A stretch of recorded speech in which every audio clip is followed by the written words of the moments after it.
Si Leslie Manalansan, ito po yung anak, and si Leticia Manalansan, ito po yung nanay. Nirereklamo po ang mga anak sa labas ng kanyang asawa kung saan pinapalaya sila sa sarili nilang pamamahay. Ma'am Leticia, ano po ba itong nirereklamo nyo na sa sarili nyong bahay mismo pinapalayas kayo? Opo, mister ko po at saka yung mga anak niya sa labas, ma'am. Pilit po kami pinapaalis doon. Kasal po kayo? Opo, ma'am. Hanggang ngayon po? Opo. May mga anak po kayo maliban po kay Leslie? Meron po. Lima na lang po kasi yung isa. Bali, anim pong anak namin. Namatay na po yung isa. Yung ibang mga anak niyo po, nasaan po sila? Yung bunso ko po nasa Manila. Okay, yung apat po nandito po. So, sa bahay na yan, pagmamayari ninyo ng iyong mister, tama? Opo. Kayo po ang nagpundar ng bahay na yan, kayo ang bumili, kayo ang nagpatayo. Kami pong dalawa. Okay, nasaan po si mister ngayon? Nandun po sa bahay namin. Kami po nandito po sa bahay ng anak ko. So ngayon, dito sa video na to, hindi po ito yung bahay na sinasabi nyo na conjugal property ninyo ni mister, no? Hindi po ito. Yan pong may siniraan, winasak po yung pintuan namin. Yan po, diyan po kami nakatira. Meron ba tayong pictures ng kanilang bahay na winasak? Ma'am, sino po ang nagwasak nung bahay? Yung pinto po namin, ang asawa ko po. Bakit asawa ka, Brian? Lori ka ba, Brian? Halika, kakabyan! Kami ka! Halika, tuloy! Pagmayahin ng gano'n-gano'n! Meron tayo na! Kung paano mura-mura! Magindang pengali na! Dagpati yung kalakot! Makalakot na! Makalakot sa pengali! Pero ikaw, di ba ano kang gano'n sa ako? Lilabang ka! May inaawat na nakakulay. Kaya tayo. Ang saan ng tao ka! Paano ka? Paano ka ng tao ka? Hindi naman ka ta! Pangasawa ka sa Brian! Hindi ka kampiyon ni Brian! Hindi ka kampiyon ni Brian! Inaawat ang nakakulay. Si Nanay Leticia. Si Nanay Leticia yung nagaan. Dapat ba yun? Sige, mamaya ka na gano'n! Makalekot yan! Makalekot! Maidura-dura ka sa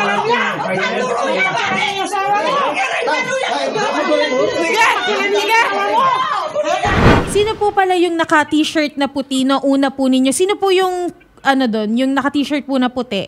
Mister ko po. So eto, yung sa video, eto yung bahay na sinasabi ninyo. At mukhang dito sa video, dito yung insidente na pinapalayas kayo. Opo. Sa bahay. Natuluyan nga kayong lumayas. Tama po ba? Hindi po ako natuloy lumayas. Doon pa rin po ako nakatira kasi Okay. hindi po kasi akong gastos doon, ma'am. Mga anak niya lang sa labas po at saka siya nagpapalay sa amin. Sir Rustico, meron din siyang anak sa labas. Opo, 7 po sila. 7. So, 6 ang anak niya sa inyo. Tapos, may mga anak pa siya sa labas. Opo.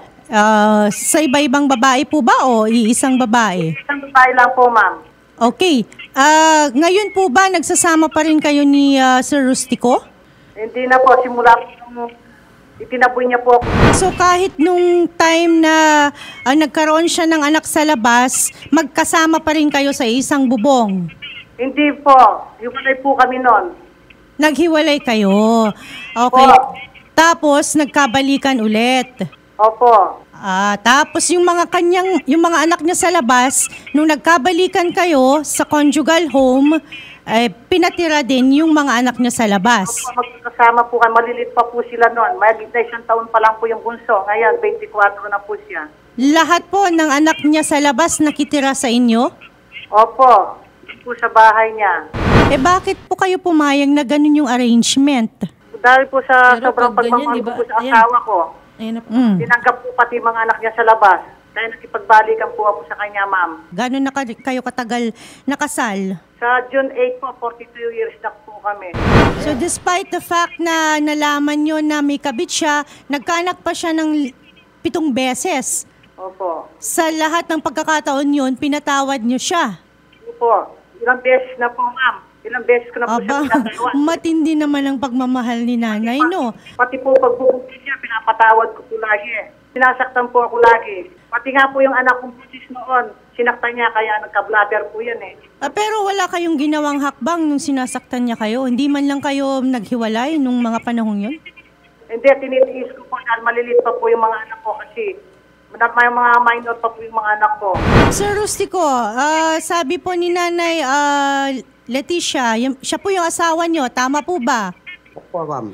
Pero bakit niyo siya pinalayas sa sarili ninyong pamamahay? Yung pong pinapaalis ko dito, yung kasalo na may asawa po, si Leslie Manarap may anak, kahit po si Reggie, nag-umpisa sa gulo. Sino po yung pinapaalis nyo? Sabi nyo hindi si Nanay yung pinapaalis nyo. So, sino yung pinapaalis nyo sa bahay? Yung pong may asawa. Palagi pong sumasagot sa akin ng hindi maganda. Senior na po ako, ma'am. Wala po sila respeto sa akin. Kaya po umabot kami po sa ganon. Pero wala pong physically na nangyari. January 1, 2018 po, ma'am, may nangyari po sa akin. Rape victim po ako, ma'am. Na ano po ako sa psychiatrist, ma'am. Dahil sobrang depressed po ako. Dahil nagsusuicide po na ako, ma'am. Tay, si Mr. Rustico, alam niyo po ba yon yung sinasabi ni Leslie na may nangyaring masama sa kanya? Opo, alam ko po yun, ma'am. Bilang po isang magulang po, responsible po yun. Inayos ko po yun, ma'am. Sa totoo po lang po, ma'am. Eto, hawak-hawak ko po yung alias warrant. For 4 years na po yung kaso na yan. Yung pong nag-rape sa kanya, hindi po namin mahuli-huli, nagtago po. Pero ito po, hawak po lahat ng requirements na nangyari sa anak ko.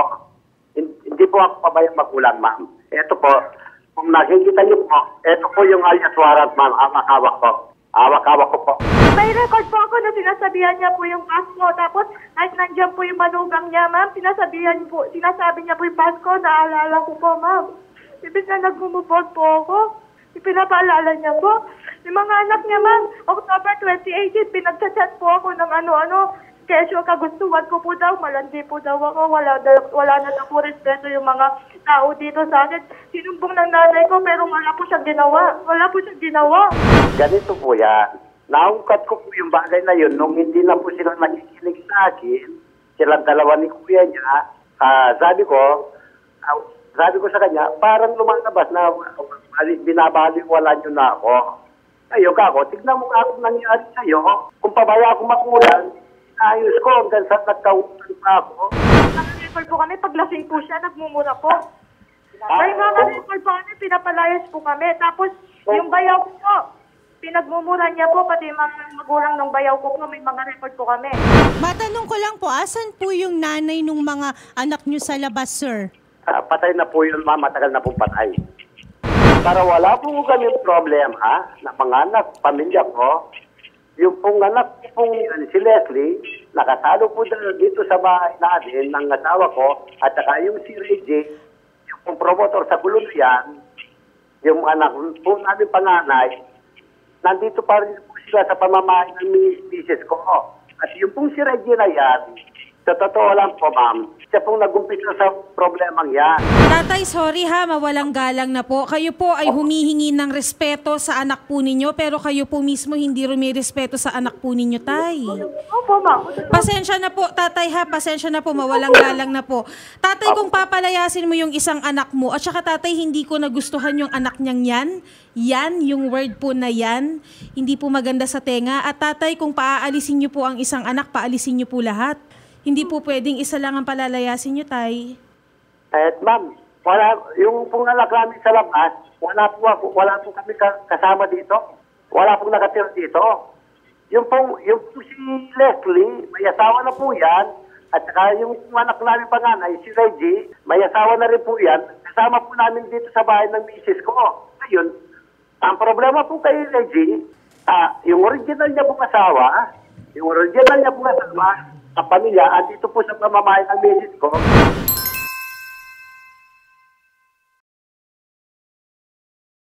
Taon na po kayo, Miss Lilibeth? Magka-31 na po, ma'am. May asawa po kayo? Opo. May pamilya?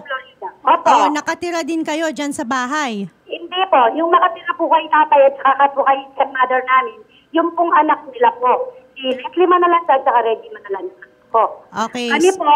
Kami pong anak na sa labas na tinatawag nila ay may kanya-kanya na pong pamilya at hindi po kami nakatira dito.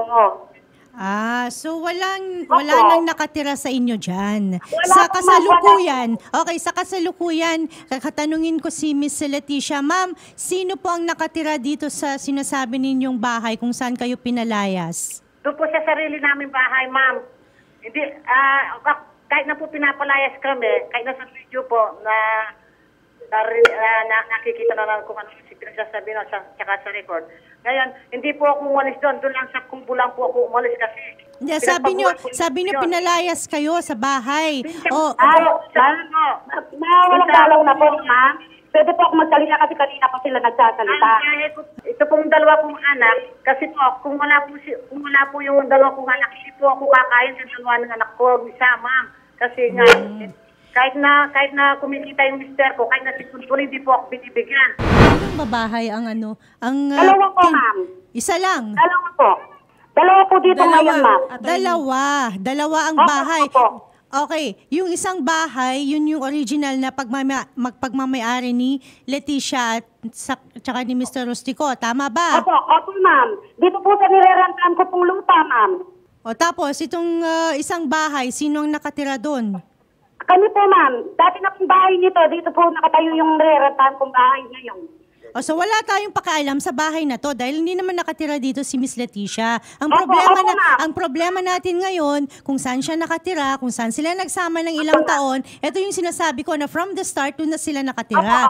Tinatanong ko kung sino at ilan na ang nakatira doon ngayon. Ilan lang pong mag-iina, ma'am. Saka po si tatay. Tapos si tatay, so lumalabas si tatay, pinapalabas or pinapalayas si nanay dun sa conjugal home. Tama po ba, Nay? Sila lahat, ma'am. May record. Tatlong yan. Ay, Diyos ko, ma'am. May record po, ma'am.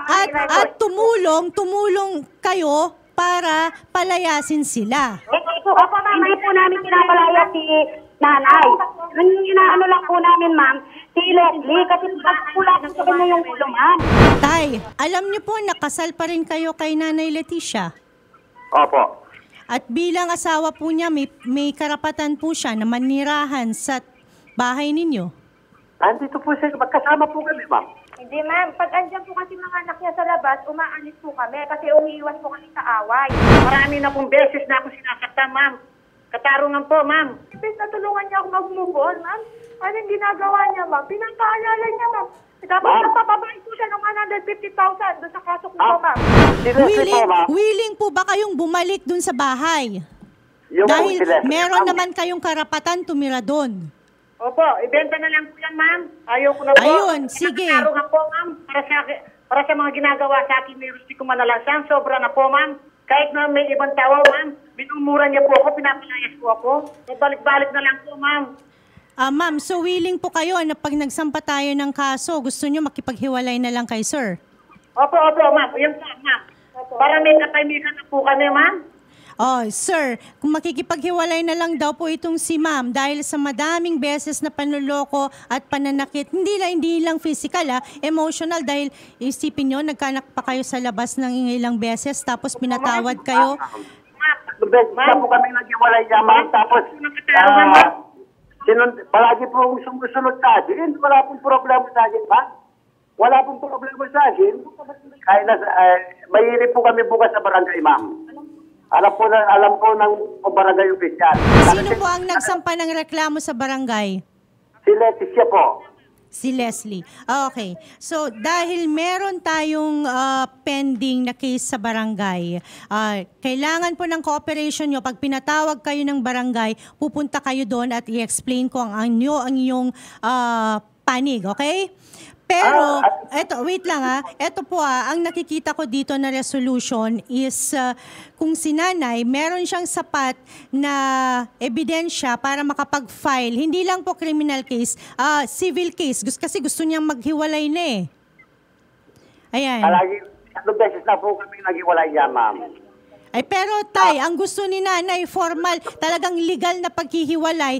At tapos pag naka-file na yan, meron kayong annulment, yung bahay ninyo, madidissolve lahat ng conjugal properties. Kung ano yung karapatan niya sa bahay at karapatan niyo sa bahay, paghahatian na po yan. Ma'am, hindi po namin pwede kami na conjugal property ito dahil hindi po nakatitulo sa amin ito, nirerenta lang po namin ito. Ngayon, kung gusto niya po, soloin na po itong bahay, gibayin po lahat to, kunin niya lahat. Ngayon, sa kanya na po. Pero kasi ako pong kausap ng may lupa dito, bitawan ko na po to, isurrender ko na po yung lupa ng may-ari. Nirerenta lang ko lang po to, ma'am. Nirerentahan lang. Opo. Hindi po pwedeng gawin na conjugal property po, ma'am. Hindi po nakatutong. Nay, hindi naman daw pala pagmamay-ari ninyo yung bahay. Nirerentahan. So yung mga gamit na lang, paghatian ninyo at maghiwalay na lang. Ma'am. Bigay ko na Yung po lupa lahat po, sa kanya. ma'am, nirerentahan po. Pero yung bahay, kahati po ako sa paggawa, ma'am. Lahat po yung bahay sa kanya na po. Pero alisin na lang po dito yung kwan. Isurrender po na po yung Okay. lupa sa may lupa. Ang daming mga allegations ng both parties, no, Shari. So, mabuti nga na meron ng sinampa na case or complaint tungkol dito sa barangay. Kasi sa Barangay Lupon, pag-uusapan natin lahat yan. At pupunta po kayo doon para mag-usap. Kung wala pong resolution doon, magpa-file tayo ng case kung may babalik tayo dun sa insidente ng pagpapalayas.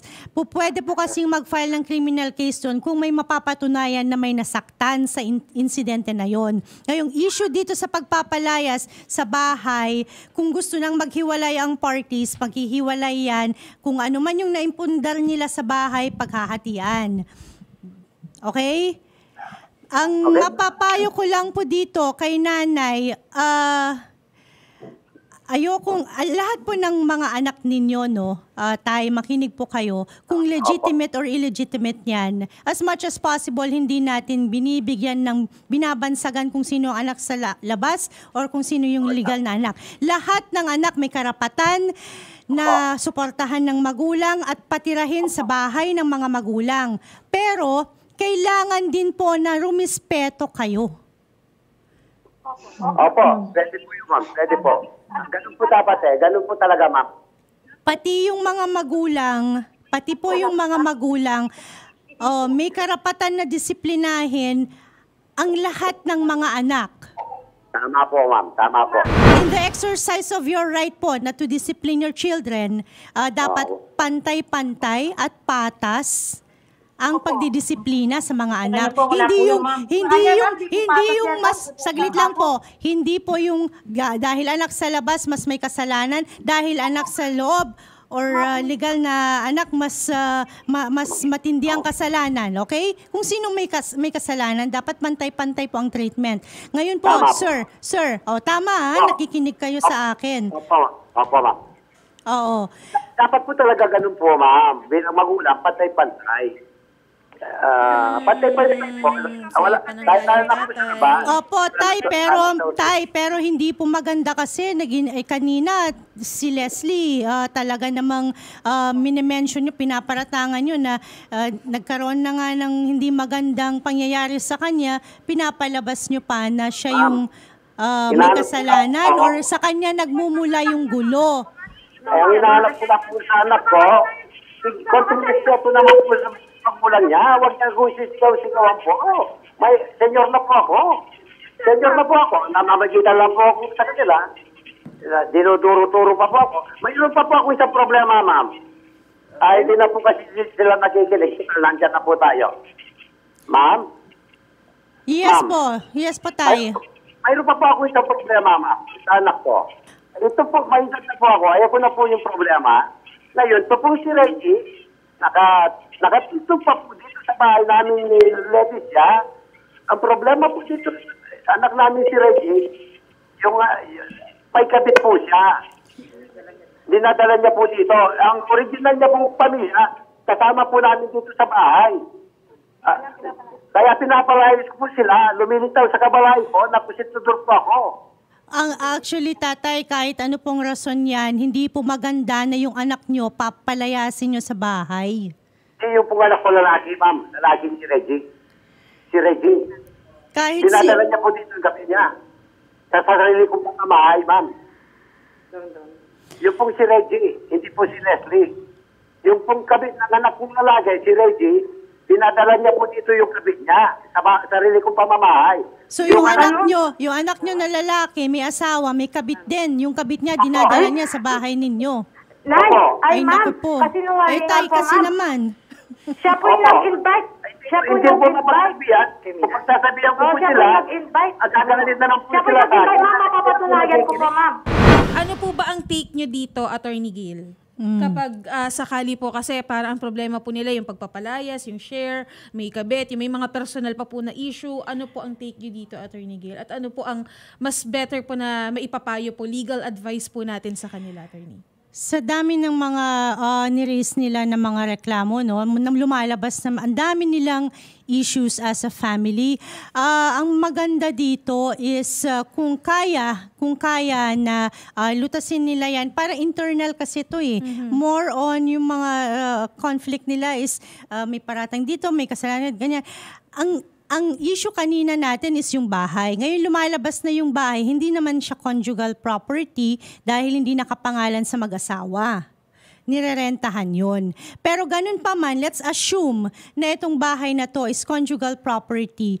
Ang lahat po ng nakatira dyan, si nanay at si tatay, meron pong karapatan na tumira sa bahay.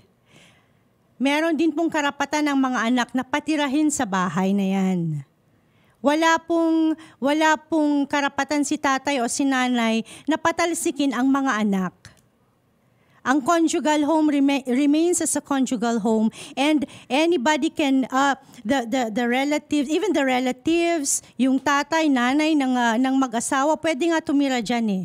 Okay? For as long as kasal ang mag-asawa, yung mga anak nila may karapatan na tumira dyan. Itong si nanay, pwede, kung gusto niya makipaghiwalay, pwede po siyang mag-file na ng annulment kay tatay. Kung gusto niya po na legal na maghihiwalay na sila. At lahat po ng naimpundar nila sa time na legally married sila, paghahatian nila yon. Lumalabas kasi, Shari, na itong mga anak nila, hindi naman na menor de edad eh. Lahat may kanya-kanyang pamilya na hindi ko nga maintindihan bakit may kanya-kanyang asawa, may kanya-kanyang pamilya, hindi nagsisiksikan sila sa isang bahay, may kani-kanilang trabaho naman ata yung iba. Mayroon po silang trabaho, ma'am. Kung ganyan ang kaguluhan ninyo, mas maganda po nga maghiwalay na. Meron naman po tayong proseso sa batas na po pwede maghiwalay ang mag-asawa at yun nga po, yung mga anak nyo, hindi naman na minor de edad. So wala nang question doon. Kung wala nang question sa custody, sa support, kanya-kanyang buhay. Ayan, Nay, yun ang gusto nyong mangyari, di ba? Yun po yung aalis ko ako sa bahay na kung ibibigay na lahat ng nagastos ko doon. Yung ate. Yes po. Pag nag-file tayo ng annulment, may sinasabi pong dissolution ng conjugal properties. Ano po yung mga naimpundar ninyo? Magkakaroon tayo ng computation. Paghahatian po lahat yon.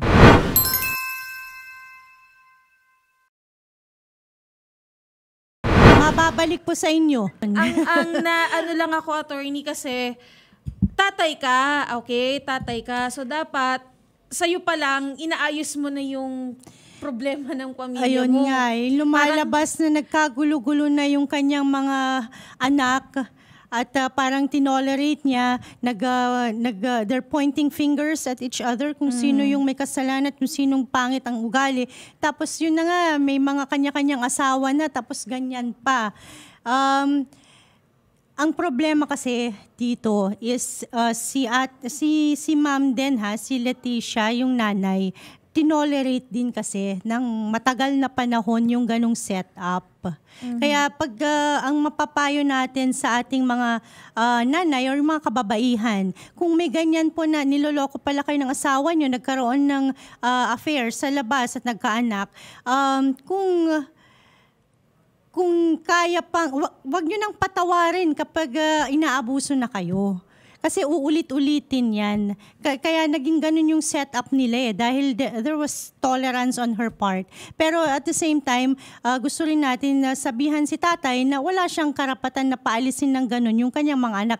Lalo na pag may violence or may pananakit na involved. Yun. Kasi yun at the end of the day, the parents should set an example.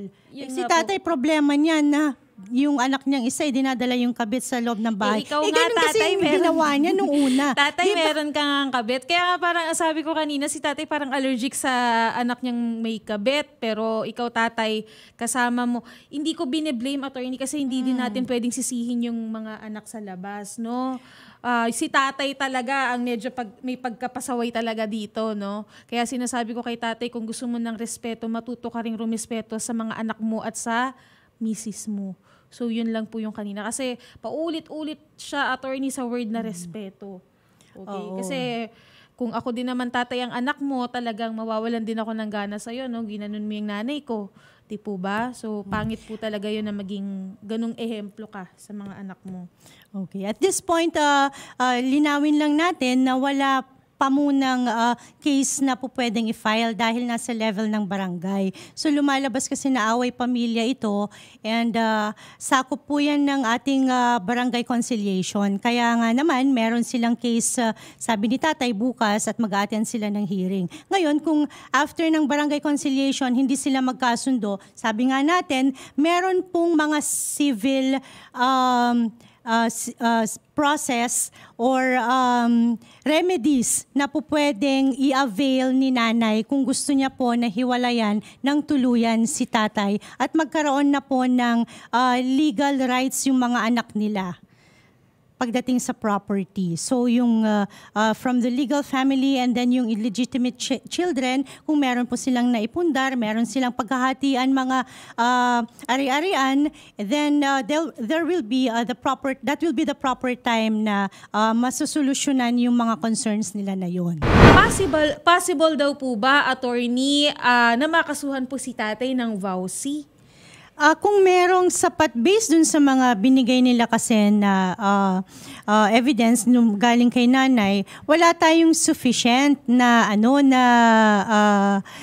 evidence para mag-file ng vowsy kasi lumalabas na si nanay tinolerate niya yung sitwasyon eh. Mm-hmm. Siya mismo nagsabi, tinitiis ko lang po yun. At saka, ayun nga, parang pinatawad niya yung asawa niya na isipin mo, in the span of 40 years, itinolerate lang niya na magkaanak siya sa labas, magkaroon siya ng relationship sa labas. Pero yun nga yung sinabi ko kanina, kung dun sa video, meron pa tayong additional evidence na nanakit si tatay at nasaktan si nanay o yung anak niya, pwede tayo na mag-file ng vowsy against that.